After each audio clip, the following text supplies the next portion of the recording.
आदेश। जय महाकाल। साधकों, क्या तुम्हें लगता है कि मां दुर्गा की कृपा होने पर जीवन में सिर्फ फूल बरसेंगे? क्या तुम्हें लगता है कि मां का हाथ सिर पर आते ही रातों रात तुम अमीर बन जाओगे और सारी समस्याएं खत्म हो जाएंगी? अगर तुम ऐसा सोचते हो तो तुम भ्रम में हो। मां दुर्गा शक्ति है और शक्ति जब आती है तो सबसे पहले उस कचरे को जलाती है जिसे तुम जीवन कहते हो। मां की कृपा जितनी सौम्य है उतनी ही खतरनाक भी है, क्योंकि वो तुम्हें बदलने के लिए तुम्हारी पूरी दुनिया को तहस नहस कर देती है। आज मैं तुम्हें उन 7 खतरनाक संकेतों के बारे में बताऊंगा जो बताते हैं कि जगदम्बा ने तुम्हारा हाथ थाम लिया है। अगर ये संकेत तुम्हारे साथ हो रहे हैं तो डरो मत, क्योंकि तुम्हारी तैयारी पूरी हो चुकी है। ध्यान से सुनना, आज जो बता रहा हूं उसका पूरा रूप आगे ही समझ आता है। जब मां दुर्गा की कृपा शुरू होती है तो सबसे पहला प्रहार तुम्हारे मुंह पर होता है। तुम्हारे वो मित्र, वे संबंधी और वे लोग जिनसे तुम बहुत जुड़े थे, अचानक तुमसे दूर होने लगेंगे। तुम्हें लगेगा कि दुनिया तुम्हें छोड़ रही है, लेकिन हकीकत में मां तुम्हारी भीड़ कम कर रही है ताकि तुम उनकी आवाज सुन सको। यह संकेत खतरनाक इसलिए है क्योंकि इंसान अकेलापन बर्दाश्त नहीं कर पाता, लेकिन अघोर मार्ग में यही अकेलापन एकांत बनकर शक्ति का मार्ग खोलता है। मां की कृपा का दूसरा संकेत है मुसीबतों का पहाड़ टूटना। तुम कहोगे कि कृपा हो रही है तो संकट क्यों?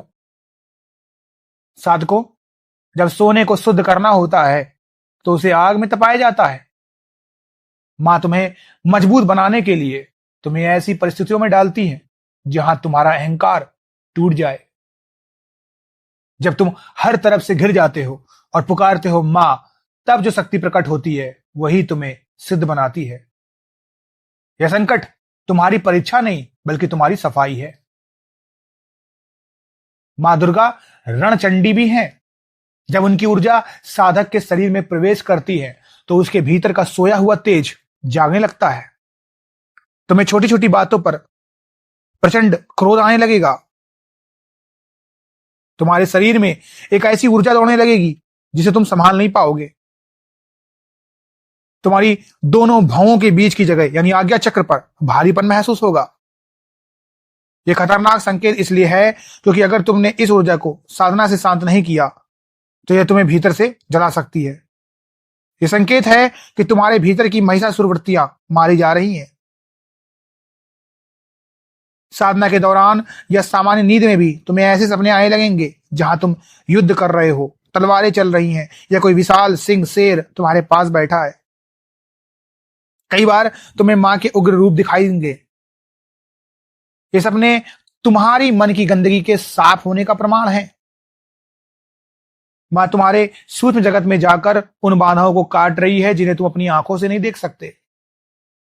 मां की कृपा होने पर साधक की अंतर्दृष्टि जागृत हो जाती है। तुम लोगों के चेहरे के पीछे छिपे हुए उनके असली स्वभाव को पढ़ने लगोगे। तुम्हें सांसारिक बातों, दिखावे और पाखंड से सख्त चिढ़ होने लगेगी। तुम भीड़ में होकर भी सबसे अलग महसूस करोगे। यह खतरनाक इसलिए है क्योंकि तुम सामाजिक रूप से विद्रोही बन सकते हो।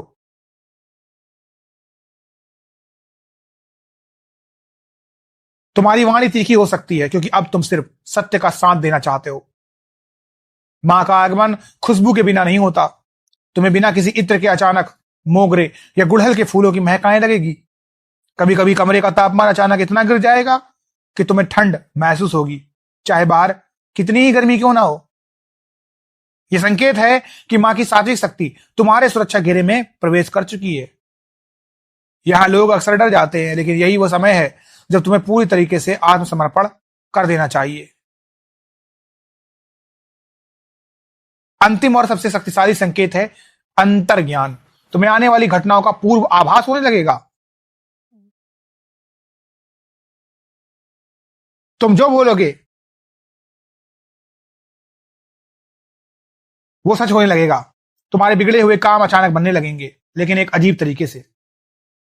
मां तुम्हें उन रास्तों पर ले जाएंगी जहां तुम नहीं जाना चाहते, लेकिन वही तुम्हारे लिए सही होगा। तुम्हारी तैयारी पूरी होते ही मां तुम्हें वो शक्ति दे देती है जिसे तुम दूसरों के कष्ट भी देख सकते हो। इसे एक अत्यंत सरल उदाहरण से समझते हैं। चलो, जैसे एक पुराना खंडहर मकान है। अगर तुम्हें वहां एक आलीशान महल बनाना है तो सबसे पहले क्या करना होगा? तुम्हें उस खंडहर को गिराना होगा। जब उसे गिराया जाएगा तो धूल उड़ेगी, शोर होगा और आसपास के लोगों को लगेगा कि विनाश हो रहा है। लेकिन जो मालिक है उसे पता है कि वह पुराने मलबे को हटाकर एक मजबूत नींव डाल रहा है। ठीक वैसे ही तुम वो मकान हो और मां दुर्गा उस महल की निर्माता है। जब उनकी कृपा होती है तो वह तुम्हारे पुराने विश्वासों, गलत आदतों और कमजोर रिश्तों के खंडहर को गिराती है।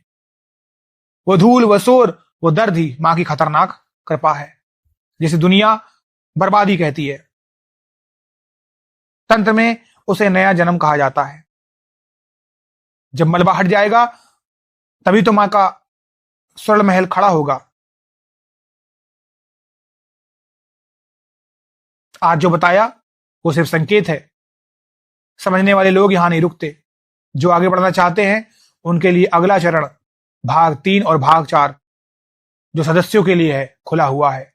निर्णय तुम्हारा है। आदेश। जय महाकाल।